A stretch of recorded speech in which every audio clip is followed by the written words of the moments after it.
Bonjour à toutes et tous. Je suis particulièrement heureuse de vous présenter aujourd'hui une nouvelle série de la collection Les Causeries Santé dédiée aux addictions.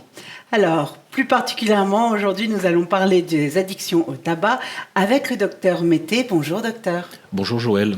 Alors, vous êtes chef du service addictologie au Centre hospitalier universitaire Félix Vuillon à Saint-Denis de la Réunion. Et vous êtes en charge aujourd'hui de nous présenter un petit peu l'addiction au tabac. On va parler de généralité, sachant que nous sommes aujourd'hui le 31 mai, journée mondiale sans tabac, organisée depuis 1988 par l'Organisation mondiale de la santé. Alors, parlez-nous donc un petit peu de cette addiction.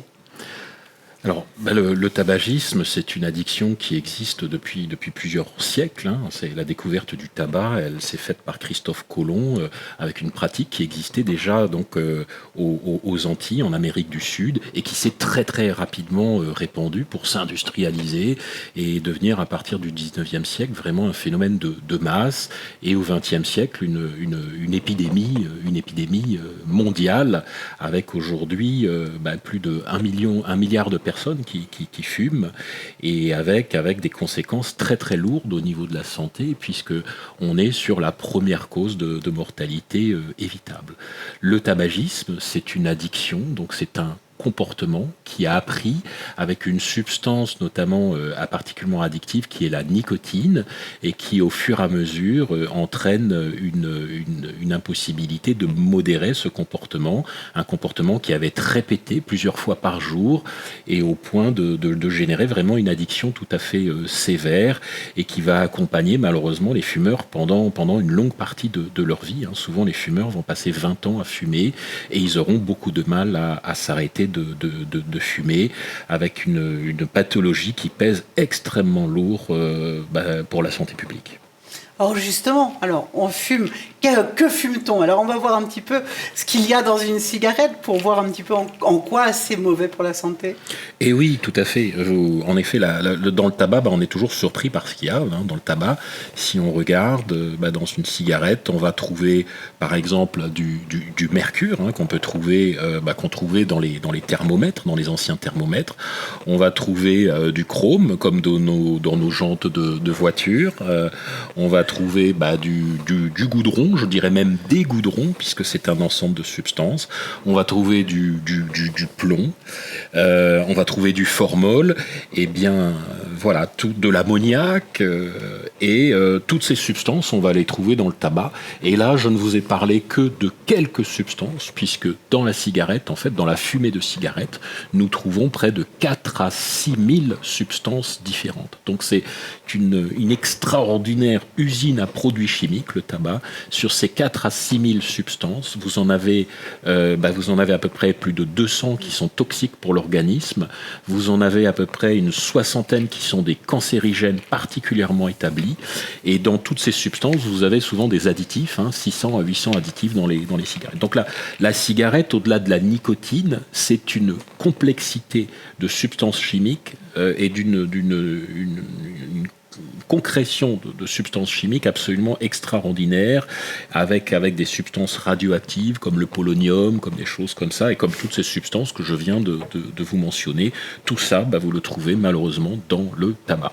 Alors on voit bien le jeune homme, ça va plus vite de fumer une cigarette. Finalement, ça va tomber bien, ça lui fait gagner du temps, comme vous avez sur la diapo suivante. Alors nous allons parler. Vous pouvez passer la diapo suivante, je pense. Alors nous allons parler à présent de la prévalence. Donc le nombre de cas la prévalence, qu'est-ce que c'est? C'est le nombre de cas d'une maladie dans une population à un moment donné. Alors, on va parler un petit peu de la prévalence dans le monde, justement, de cette véritable... Est-ce qu'on peut parler d'épidémie, voilà? Oui, on parle tout à fait d'épidémie parce que c'est une pathologie qui est évolutive, c'est une épidémie évolutive. Si le tabac a tendance à réduire dans les pays, on va dire à haut niveau de vie, malheureusement, il continue à évoluer dans les pays qui sont en cours de développement ou avec un développement moyen, puisque ce sont des pays qui n'ont malheureusement pas une législation pour l'instant suffisamment protectrice. Alors cette prévalence, donc vous avez plus de 1,5 1,14 milliard de fumeurs dans le monde, sur les derniers chiffres que l'on a. Dans un pays comme la France, ça représente donc moins de 30%, 27% de fumeurs qui fument tous les jours. Et à La Réunion, on a une prévalence à peu près de 25%. Nos chiffres en France et à La Réunion, c'est vrai que ce ne sont pas forcément les meilleurs. Les pays les plus avancés en matière de sevrage tabagique et d'arrêt du tabagisme, ce sont des pays comme les USA ou comme l'Australie, où cette prévalence du tabagisme, elle a chuté à 13%. Vous avez même certains pays qui prévoit d'éradiquer complètement le tabac, comme certains pays du Nord qui ont cette priorité d'éliminer complètement le tabac de leur pays, et ce qui est un objectif qui est poursuivi par certains pays. Donc on le voit dans les pays occidentaux à haut niveau de vie, une prévalence du tabac qui est en réduction, mais malheureusement une épidémie qui au niveau mondial continue d'évoluer avec des multinationales du tabac qui sont extrêmement puissantes et qui continuent malheureusement dans ces pays à faire des bénéfices considérables, puisque dans ces pays ils peuvent faire de la publicité, ils peuvent vraiment favoriser un tabagisme de masse, et ce sont aussi dans ces pays que le tabac est cultivé. Donc, ce sont ces pays qui vont aussi supporter le poids de la culture du tabac et de tous ses méfaits pour l'environnement. Alors, je suis un peu étonnée dans les chiffres que vous donnez. Comment est-ce que vous expliquez finalement que dans des pays occidentaux à un niveau de vie un peu comparable, qui serait la France ou même la Réunion par rapport aux USA ou en Australie, pourquoi est-ce qu'on a ce décalage de 10%, ce qui est quand même beaucoup? C'est un problème de législation? Mais une majorité des pays suivent une charte de lutte contre le tabac qui a été mise au point pour l'Organisation mondiale de la santé. Certains de ces pays sont plus avancés que d'autres dans l'exécution de cette charte. Malheureusement, en France, si on a abandonné la production du tabac depuis quelques années. À La Réunion, la production du tabac s'est arrêtée ainsi en 1994.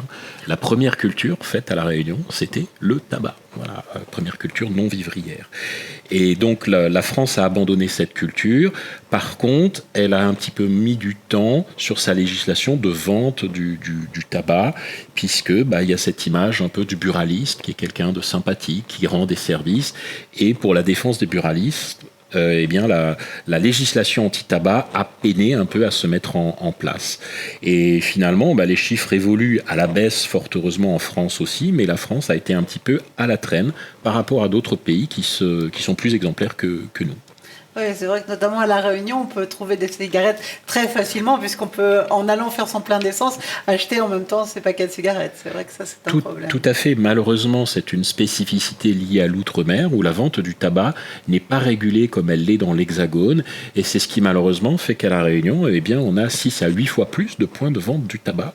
En effet, malheureusement, on peut acheter du tabac chez son boulanger, dans des commerces comme ça, chose qui serait totalement impossible dans l'Hexagone. Donc, malheureusement, la loi ne protège pas suffisamment la population à La Réunion de la vente du tabac par rapport aux autres citoyens français.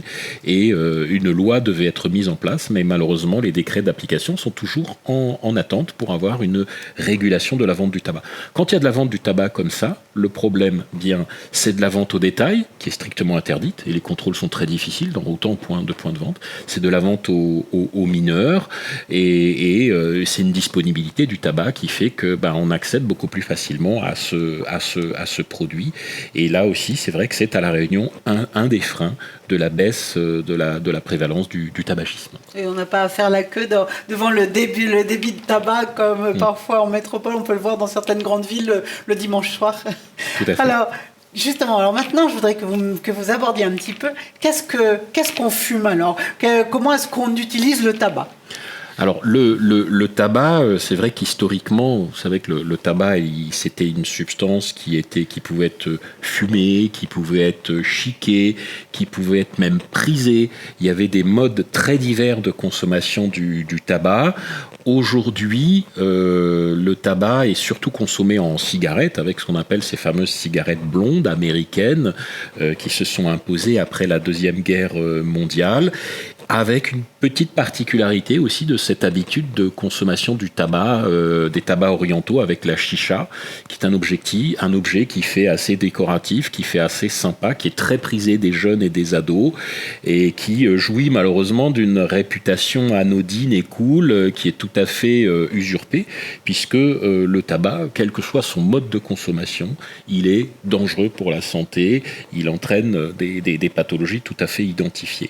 Voilà donc essentiellement un petit peu les façons de fumer. Dans d'autres pays, on utilise du tabac comme sur cette représentation, avec du tabac qui peut être mis dans la bouche dans les pays du Nord ou aux États-Unis.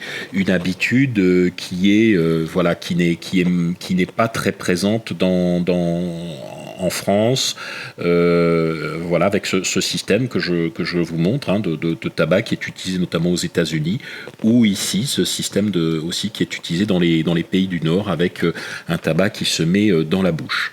En France, en tout cas, et à La Réunion, c'est essentiellement la cigarette qui est utilisée, qui reste la manière la plus en usage. Alors, je me pose une question là sur ces différents usages. Est-ce qu'ils sont tous de la même dangerosité? À dire qu'effectivement, vous posiez la question tout à l'heure de la chicha. C'est vrai on voit de plus en plus des groupes de jeunes en particulier qui se rassemblent autour d'une chicha parce que ça a un côté convivial. Ça émet pas autant de fumée que quand on est avec des cigarettes. Donc c'est plutôt un côté sympa. Ça a des goûts en plus, je crois, on peut l'aromatiser. Donc et du coup, on se dit c'est sûrement moins dangereux parce qu'on voit l'eau qui se salit et on se dit ça doit être moins dangereux. Tout à fait, voilà, il y a les jeunes ont l'impression que l'eau retient les goudrons et les substances nocives du tabac, alors que c'est totalement faux. Cette chicha, elle va concentrer une quantité de fumée et de monoxyde de carbone très important, au point qu'après certaines séances de chicha, notamment dans des espaces fermés, il y a des cas de jeunes qui sont envoyés aux urgences en état d'intoxication au monoxyde de carbone, tellement ils vont avoir absorbé de quantité de fumée. Donc une séance de chicha génère énormément de monoxyde de carbone et une absorption de tabac qui est très très importante. Donc cette chicha, elle est au moins aussi dangereuse que les autres modes de tabac. Le tabac, il est dangereux sous toutes ses formes. Alors après, il a une dangerosité qui va être différente, bien sûr, s'il est fumé, inhalé avec des tabacs blonds qui vont aller vraiment au fond des poumons, jusqu'au fond des poumons, et entraîner des cancers du poumon de façon importante, des bronchites chroniques oblitérantes, que par rapport à des tabacs chiqués qui vont avoir une complication, surtout au niveau buccal, au niveau de la sphère orale, avec des complications de cancers locaux, de pathologies, notamment ORL. Mais voilà, il faut vraiment retenir que le tabac est un produit à éliminer, dont la consommation n'apporte rien, n'est que génératrice finalement. Quand vous fumez, vous perdez votre temps, vous perdez votre santé et vous perdez votre argent.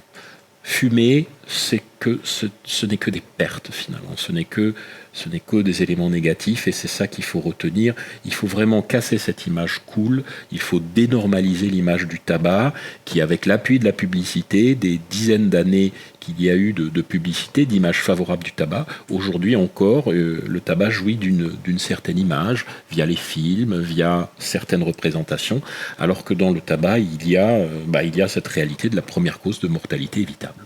Voilà, oui, tout à fait. Même en plus, on voit bien que les pouvoirs du marketing sont infinis et qu'on donne de nouvelles formes, y compris pour les jeunes. Vous m'aviez évoqué, lorsque nous avions préparé cette émission, une nouvelle forme de tabac pour les jeunes qui sont des petites cigarettes électroniques ou quelque chose de... Alors, il y a en effet différentes formes de cigarettes électroniques. Les cigarettes électroniques, alors, ne contiennent pas de tabac, mais contiennent de la nicotine. Et ces dispositifs existent finalement depuis plus d'une dizaine d'années. Et aujourd'hui, depuis peu, les industriels commercialisent des produits vraiment à destination des jeunes qui ressemblent à des sucres d'orge qui reprennent vraiment les codes de caractères et les codes graphiques de jeux type Candy Crush, hein, avec une analogie aux sucreries, aux sucres d'orge. Et ce sont des cigarettes jetables qui contiennent de la nicotine. Et ces cigarettes donc vont initier avec des saveurs sucrées, aromatisées, des jeunes à la nicotine. Et malheureusement, certaines études vous montrent que ces jeunes, pour certains d'entre eux, vont passer de la cigarette électronique au tabac. La cigarette électronique, elle a un intérêt quand elle permet à un fumeur de passer à la cigarette électronique, donc de s'arrêter de fumer et de se débarrasser, bien sûr, de la cigarette électronique qui n'est pas complètement inoffensive. Là, avec ce marketing qui est nouveau et qui vise spécifiquement les jeunes, nous avons un certain nombre de signaux d'alarme qui, en effet, font que il faut s'en préoccuper et il faut vraiment veiller à ce que les jeunes ne puissent pas accéder à ce type de produits, sans quoi ce problème va se poser à une échelle importante. Oui, surtout que voilà, vous nous disiez tout à l'heure que c'était la première cause de mortalité évitable vraiment, hein, c'est vraiment dommage quoi, de pouvoir de céder à cette forme d'addiction. Alors justement, vous allez pouvoir un peu nous citer quelques chiffres à ce niveau-là. Vous m'en avez donné un qui m'avait complètement paru hallucinant, c'était que en gros, la moitié des fumeurs vont décéder de leur tabagie. Voilà, c'est l'un des rares produits finalement de consommation courante et répandue qui tue autant ces consommateurs. 50% en effet des fumeurs vont décéder du tabac. La cause de leur mort, ce sera le tabac. Et en moyenne, donc si on rapporte ces décès à toute cette population de fumeurs, ça fait qu'un fumeur perd en moyenne 10 à 15 années de vie. Donc dans le monde, malheureusement, cette mortalité, elle va peser près de 8 millions de morts. Donc 8 millions de personnes tous les ans dans le monde décèdent à cause du tabagisme. Ça représente en France à peu près 75 000 décès annuels et à La Réunion près de 600 morts. Donc on est vraiment sur cette première cause de mortalité évitable et malheureusement ces chiffres ils sont en augmentation. Ils sont en augmentation ou même si le tabac commence à baisser dans nos sociétés, malheureusement le poids de tous ces fumeurs, de toutes ces personnes qui ont fumé pendant des années, continue à se faire sentir et à augmenter en termes de morbimortalité. Dans les hôpitaux, c'est un nombre de personnes, malheureusement, de patients considérable. Le tabac, vous savez, c'est un tueur silencieux. Le tabac tue en silence. On dit que l'alcool va tuer de façon bruyante parce que l'alcool, c'est des accidents, c'est de la violence. Mais le tabac, lui, il tue en silence. Il va remplir les services de cardiologie, il va remplir les services de cancérologie, il va remplir les services de pneumologie et encore bien d'autres pathologies, j'en ai cité les principales. Le tabac, il intervient dans des dizaines et des dizaines de maladies malheureusement. Donc ce poids, il est considérable et je pense que la population réalise un petit peu l'importance de ce qui est un fléau. Et vous avez parlé en effet de mortalité évitable. Il y a ce côté évitable et c'est pour ça vraiment que s'arrêter de fumer est important. C'est pour ça que ne pas commencer à fumer est fondamental et il faut vraiment que nos jeunes prennent conscience que cette habitude, malheureusement, devient une addiction dont il sera difficile de s'arrêter, une addiction qui continuera à se perpétuer, même quand le jeune voudra éventuellement ne pas fumer, ça sera malheureusement plus fort que lui à un moment donné. Justement, évoquons un petit peu la dépendance à présent, avec quelques chiffres que vous aviez également à nous soumettre.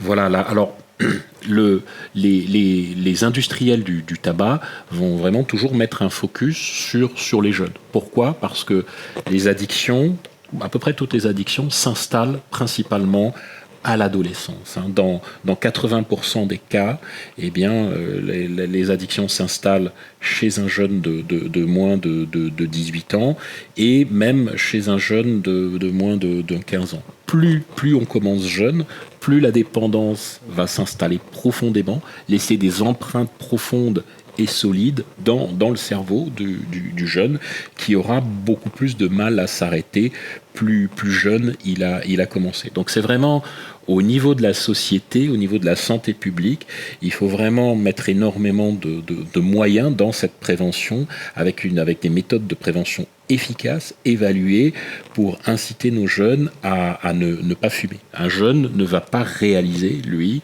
la maladie dont on lui parle, le cancer ou la maladie cardiaque qui arrive vers 40-50 ans, c'est quelque chose vers lequel il ne peut pas se projeter. C'est une prévention qui ne marche pas chez un jeune. Chez un jeune, il faut plutôt vraiment insister sur le fait qu'il va y avoir une perte de contrôle, qu'il y a un phénomène de manipulation par des industriels sur quelque chose qui peut susciter une réaction d'amour-propre de sa part, avec une volonté de réagir en rejetant ce piège finalement qui lui est tendu, ce sucre d'orge avec la cigarette électronique qu'on lui tend, et bien de dire non, je vais pas me lancer là-dedans, la cigarette non plus, je vais pas me lancer là-dedans, je vais éventuellement tester pour voir et me rendre compte que ça pue, que c'est dégueulasse et que franchement ça n'a aucun intérêt et j'ai pas besoin de ça pour m'affirmer, pour être moi-même. Ouais, c'est comme pour l'écologie où on dit que le meilleur déchet est celui qu'on ne va pas produire. Donc la meilleure façon déjà de ne pas fumer, c'est de ne pas commencer. Effectivement, il y a des conséquences assez terribles. On en parlait il y a un instant. On voit que là, vous avez aussi quelques éléments à nous donner sur les conséquences. Oui, tout à fait. Voilà, je vous avais parlé de 10 à 15 années de vie. Vous avez une part importante de maladies cardiovasculaires qui sont générées par le tabac. C'est aussi près d'un cancer sur 3, principalement les cancers du poumon. 90% des cancers du poumon sont dus malheureusement au tabac, 90% des insuffisances respiratoires, etc.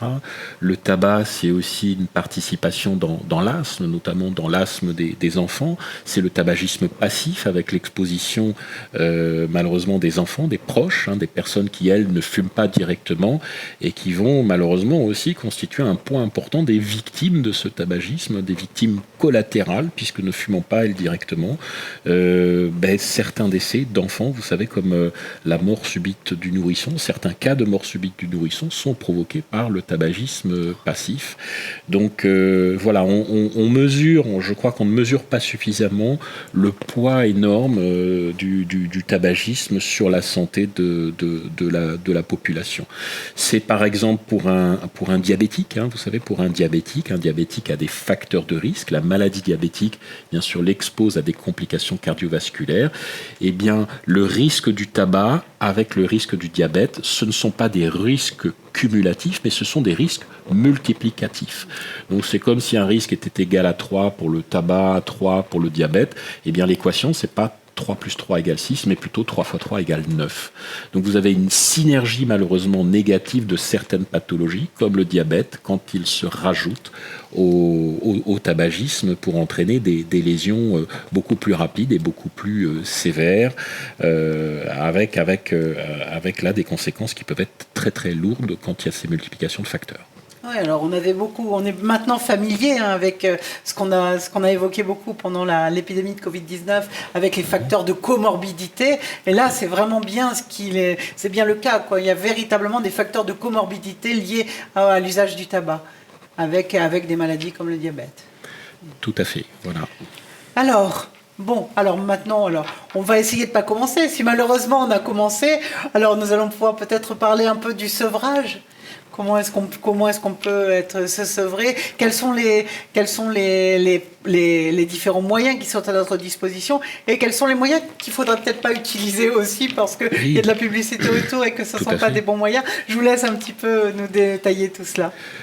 Écoutez, ce que je voudrais dire, c'est d'abord que tous les professionnels de santé peuvent vous aider pour vous arrêter de fumer. Ça, aujourd'hui, la quasi-totalité des professionnels de santé ont des compétences dans le domaine du sevrage tabagique, peuvent aussi vous aider avec la prescription notamment de patchs. C'est vrai que la prescription de l'étendue des médicaments peut être réservée aux seuls médecins, mais une majorité de professionnels de santé peuvent aussi vous prescrire des substituts nicotiniques. Donc le sevrage tabagique, il ne faut pas hésiter bien sûr à en parler à son médecin ou à tout professionnel de santé, votre infirmière, votre kiné, votre sage-femme, vous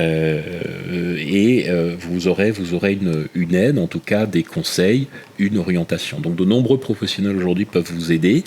Le sevrage tabagique, c'est pas forcément quelque chose qui se fait en une tentative. Là, les méthodes qui vous prétendent vous faire arrêter en une fois garantie, attention, ça sent l'escroquerie. Le sevrage tabagique, c'est une addiction, donc c'est une maladie chronique. Donc on va apprendre à vivre avec cette habitude en ne fumant pas, mais en sachant qu'on conserve quand même cette addiction, on ne deviendra pas un non-fumeur, mais on deviendra un ex-fumeur. Donc ça nécessite souvent plusieurs tentatives pour réussir à s'arrêter durablement. Donc il y a une démarche de motivation qui se travaille, où cette motivation c'est un phénomène dynamique, ça va se travailler avec un professionnel de santé. Et puis il y a des méthodes d'aide au sevrage tabagique avec des traitements qui peuvent nous aider. Les plus anciens, les plus classiques, ce sont les substituts nicotiniques, les patchs, les pastilles. Maintenant vous avez des petits sprays qui se mettent dans la bouche. Donc on a les gommes, on a toute une gamme de produits comme ça qui peuvent se combiner aussi. Un patch avec une pastille dans la bouche, ça fait une combinaison qui est davantage synergique. Et puis on a aussi d'autres traitements comme la varenicline, le bupropion, qui là sont des prescriptions médicales avec des indications particulières, souvent en deuxième intention. L'important aussi, c'est d'être suivi. Ce suivi, il va être sous une forme de coaching dynamisant pour se motiver, pour atteindre des objectifs, pour améliorer son hygiène de vie, pour essayer de trouver des parades par rapport aux envies de fumer, parce que fumer, c'est vraiment une habitude qui est présente tout au long de la journée, dans plein de moments de notre existence. Donc il y a beaucoup de choses finalement à travailler, d'habitudes à modifier. Et puis, il peut y avoir aussi chez ces fumeurs d'autres problématiques, des problématiques d'autres addictions, de l'alcool, des choses aussi qu'il faudra prendre en charge. Parce que dans l'alcool, la motivation peut un peu se perdre et voilà, il y a souvent plusieurs addictions à prendre en charge. Il peut y avoir aussi chez ces fumeurs des problèmes psychologiques à prendre en charge. Donc la prise en charge, elle sera souvent, la plupart du temps, globale, médicale, psychologique et aussi avec des aspects sociaux, avec une prise en charge globale qui va se faire dans le temps et le temps qu'il faut. Donc je crois que ce qu'il faut dire aux fumeurs, c'est que s'arrêter de fumer, c'est vraiment la chose la plus importante qu'ils peuvent faire pour leur santé. Donc c'est très intéressant, il ne faut jamais se décourager. On capitalise à chaque démarche de sevrage tabagique de l'expérience. Et cette expérience, ça va être notre force pour s'arrêter de fumer le plus longtemps possible et le plus durablement et définitivement, je l'espère. Alors on verra, d'ailleurs, on aura l'occasion dans une prochaine émission de parler à nouveau du sevrage et de détailler tous ces points, puisqu'aujourd'hui cette rencontre nous permettait de faire une introduction au tabac. Et alors je voudrais terminer cette émission sur la thématique de la journée mondiale sans tabac cette année, qui finalement nous donne une raison de plus pour arrêter, puisque le motif invoqué dans cette campagne 2022, c'est le tabac, une menace pour notre environnement. Donc je vous laisse conclure sur cette partie. Oui, je vous remercie. C'est une thématique importante parce que finalement, on le voit, le tabac, c'est une source de pollution, c'est une source toxique pour notre organisme, mais aussi pour la planète. Et ce thème, il est particulièrement important cette année où on prend de plus en plus conscience des conséquences du réchauffement climatique et de se rendre compte que le tabac, il participe à ça. Il participe à 5% de la déforestation mondiale, le tabac. Quand vous avez un mégot qui est jeté dans la nature, un mégot va mettre 12 ans à peu près à s'éliminer. Un mégot, il va malheureusement contaminer près de 500 litres d'eau. Donc je voudrais bien sûr inciter les fumeurs à s'arrêter de fumer, mais aussi inciter les fumeurs, ne jetez pas vos mégots dans la nature, mettez vos mégots dans les cendriers, s'il vous plaît, préservez la nature. Ça chauffe de partout et le tabac, malheureusement, il a cette responsabilité, il participe à tout ça. Le tabac, pour faire 1 kilo de tabac, il faut abattre 8 kilos de bois. Le tabac génère des tonnes et des tonnes de monoxyde, de dioxyde de carbone et participe à ce réchauffement climatique. Donc il y a aussi dans l'arrêt du tabac quelque chose d'important à faire aussi pour notre planète au-delà de notre santé. Oui, mais écoutez, je vous remercie infiniment, docteur Mété. Donc, on évoquera à nouveau tout cela. Donc, on va encourager toutes les personnes, toutes ceux et toutes celles qui nous ont écoutés aujourd'hui à ne pas commencer, et si c'est trop tard, à arrêter de fumer et de faire fumer par conséquence aussi leur entourage. Je vous remercie beaucoup. Merci à vous. Et merci donc, beaucoup. Au plaisir de vous retrouver très bientôt pour compléter ces entretiens. Alors, écoutez, je vous remercie tous également de votre attention et je vous propose de nous retrouver très bientôt pour une autre causerie santé dédiée au tabac et aux addictions.